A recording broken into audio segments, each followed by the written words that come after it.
E aí? Hoje a gente vai mergulhar fundo em uma das histórias mais fundamentais e, com certeza, mais conhecidas de todos os tempos lá do livro de Gênesis.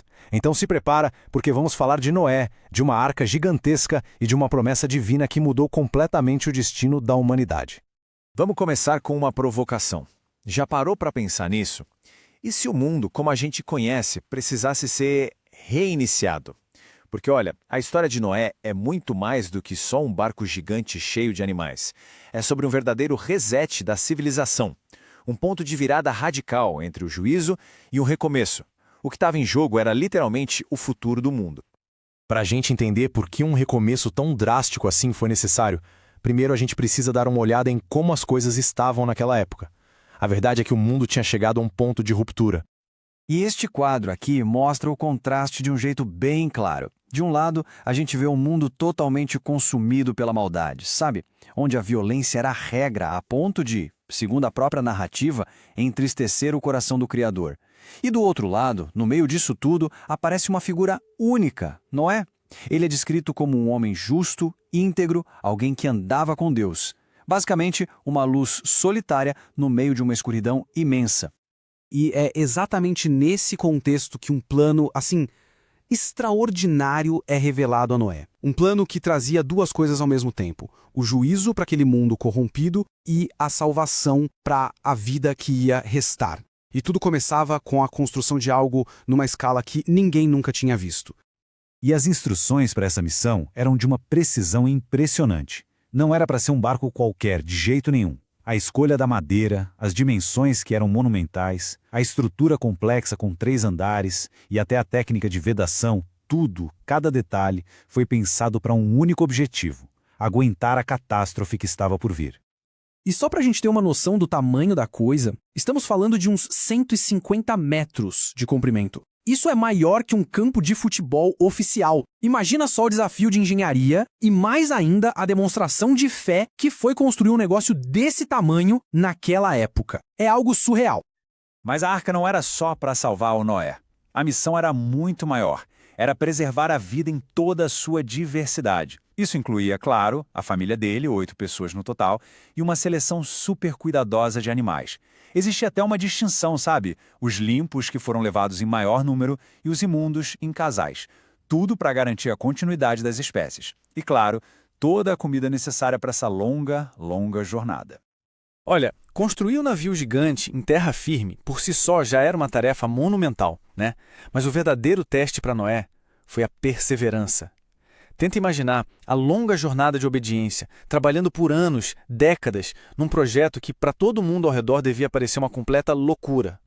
Essa linha do tempo aqui ajuda a gente a ter uma perspectiva da dimensão do compromisso de Noé. Não foi uma coisa do dia para a noite. Estamos falando de cerca de 1 século de trabalho duro e pregação, construindo a arca pacientemente enquanto o mundo ao redor seguia a vida como se nada fosse acontecer. Foi literalmente o trabalho de uma vida inteira.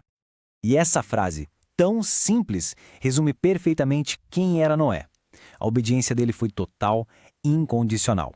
Ele fez exatamente o que foi mandado, sem tirar nem pôr. E essa confiança cega é o que a história apresenta como a chave para a sobrevivência dele e, bom, para o futuro de todos nós.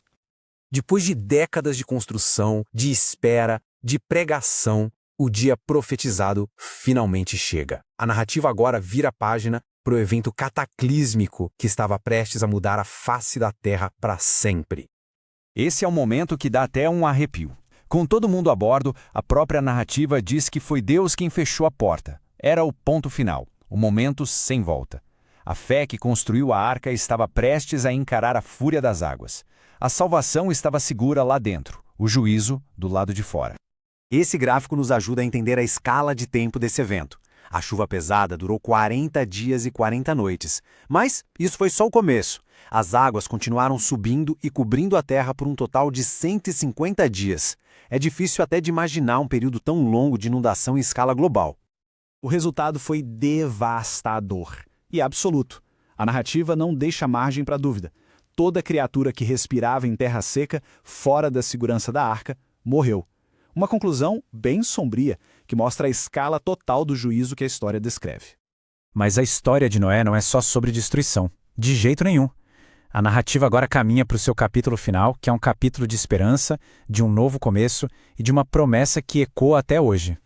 Depois de mais de um ano flutuando, as águas finalmente começam a baixar e a arca encontra um lugar para repousar, lá nas montanhas de Ararat. Mas Noé não sai correndo. Com muita paciência, ele investiga, ele manda aves para testar como estão as coisas lá fora. E o momento crucial é quando a pomba volta trazendo no bico uma folha de oliveira.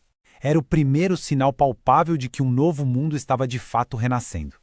O primeiro ato de Noé em terra firme é um gesto de pura gratidão.